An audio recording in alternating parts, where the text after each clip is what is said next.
Today, from bond votes to new members on school boards, city councils, the Eastern Iowans made their voices heard tonight. And every contested race is scrolling right now on the bottom of your screen and is on KCRG.com and in the KCRG News app. But let's highlight some of the big results tonight and some surprises there are. It appears the Cedar Rapids School District's $220 million bond vote has gone down to defeat tonight. It needed 60% support from voters. And as you can see, a resounding no from people in Cedar Rapids. Let's take a look at the school board members. And in the District 1, the board president, Dave Tominski, seeking a second term, and it looks like he will get that with almost all the votes counted, pulling ahead sizably against Stacey Ray Johnson. Let's go to District 5 in the Cedar Rapids school board race. Incumbent Dexter Merschbrock is trailing the challenger, Caitlin Byers, at this point.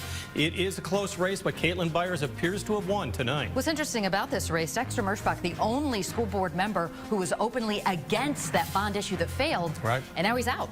Cedar Rapids School Board at-large race. Now, there were a number of people on the ballot here, and only two were moving on. And here are the two that did. The incumbent, Cindy Garlock, as well as Jen Newman. The other two candidates were endorsed by Moms for Liberty, and they did not get their seats. Another big bond issue appears to be defeated tonight. Dubuque was asking voters to approve a $150 million bond referendum that would bring air conditioning to all the schools, build a new middle school to replace Washington and Jefferson, also add a gym at Eisenhower Elementary. And as you can see, that goes down to defeat tonight as well.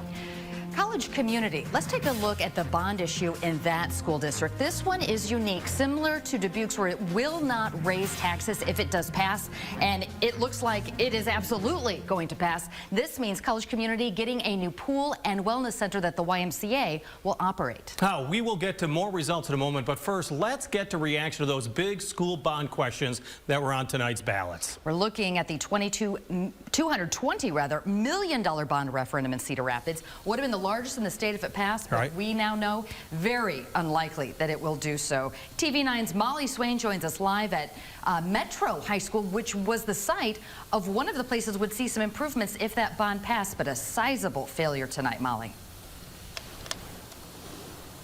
That's right. Like you said, it did not pass. We have been covering this bond for years now, and what the bond entails has actually evolved over time. Like you said, Beth, the $220 million would have been to improve the district's middle schools. I'll tell you, it would have paid for new land, the construction of a new middle school on that land, new turf fields, career and technical education additions at 3 high schools, renovations to the cafeteria and kitchen at Kennedy, updates to Metro High's gym, where I am right now, and renovations at Franklin. With a plan for this bond, Harding Middle would have been the one school that would have closed and replaced. Members of the Board of Education and the Vote Yes to Invest Committee gathered at Parlor City in downtown Cedar Rapids to watch as the results came in. And just a few minutes ago, Superintendent Dr. Tawana Grover held a press conference here inside Metro High School to address the bond's failure. It has been 23 years since our school district has gone out for a bond vote. That alone tells us that there's more education that is necessary about how we move a bond forward within our community. And we knew that this was a big ask for our community. Dr. Grover said she wasn't discouraged, but actually encouraged. And again, she just said there was a need for more education.